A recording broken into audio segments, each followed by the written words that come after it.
আমি 11:30টার পর বাসায় যাই। দোকান কটা পর্যন্ত খোলো? 11:30। চলছে 11:30। শহর কম বেশি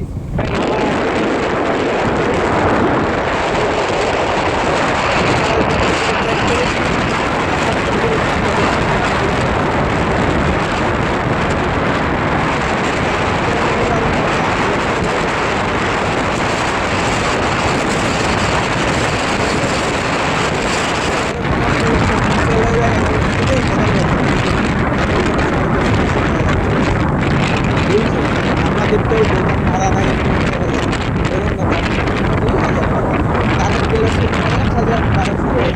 শুধু কারেন্ট ভাড়া কত আসছে জানো?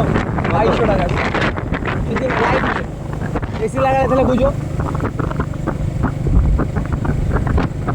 কত হাজার একশো? 2200। ঠিকই আছে। জাস্ট ইয়া লাইট মাইরে বেশি এসি লাগালে আর কয় দিন এই ধরে রাখো যে 4 থেকে 4.5 হাজার। এটা কোনো বিষয় না। ইনকাম হইলে সব ভালো লাগে।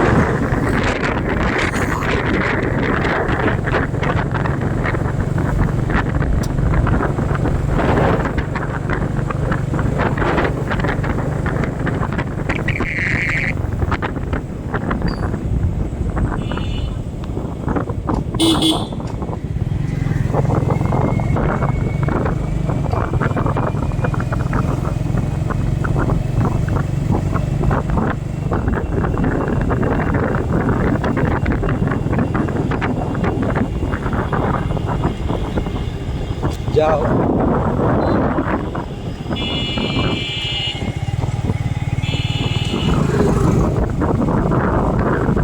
বাজার পর্যন্ত ছুঁয়ে আসবো না চলে যাবো? আর এই যে একসাথে চলে যাবো। এই তো এটা তো স্বার্থপরের মতো কাজ হলো। আমি এই জন্য বললাম যদি মনে হয় বাজার যে পর্যন্ত না চলে যাবো তাহলে ঠিক আছে, আর যদি মনে হয় যে না ছুঁয়ে আসবো তাহলে বাড়ি পর্যন্ত ছুঁয়ে আসবো। না না বাজার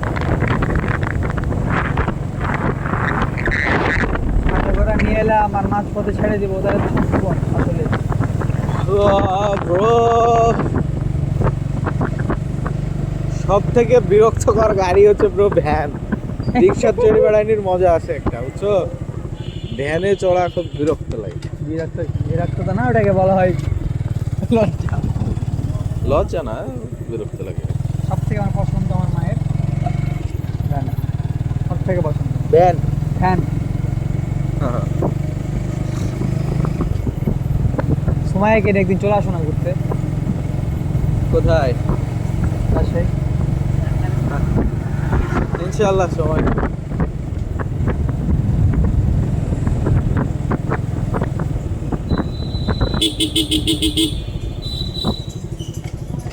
তুমি গ্রামীণ কল্যাণে বলেছে আমার মেয়ে হবে, হ্যাঁ, হ্যাঁ তবে ভরসা পাচ্ছি না। খাদিজা খালি ছেলে স্বপ্ন দেখছে। আচ্ছা আমি বলি, পেট কি নিচের দিকে নেমে গেছে না উপরের দিকে? আমারে হ্যাঁ আমারে আরে ভাই ওইটার কথা বলছি না, পেটটা তো একটা নিচের দিকে একটা মোড় থাকে, নিচের দিকে বেশি জোর না যায়, মেয়ে হবে bro।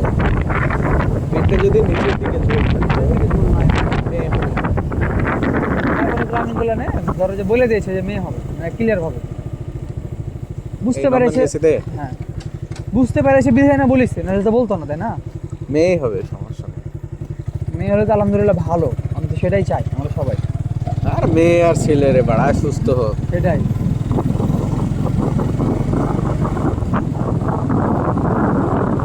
আর মেয়ে হয়েছে আমার এপাতে যাওয়ার সময় আমার ভাই রেখেই যাও একবারে, রেখে চলে যাওয়া এখন থেকেই যে বাবা তোমার একবারে পার্মানেন্ট বাসে এটাই। হ্যাঁ হ্যাঁ একদম। একদম। হ্যাঁ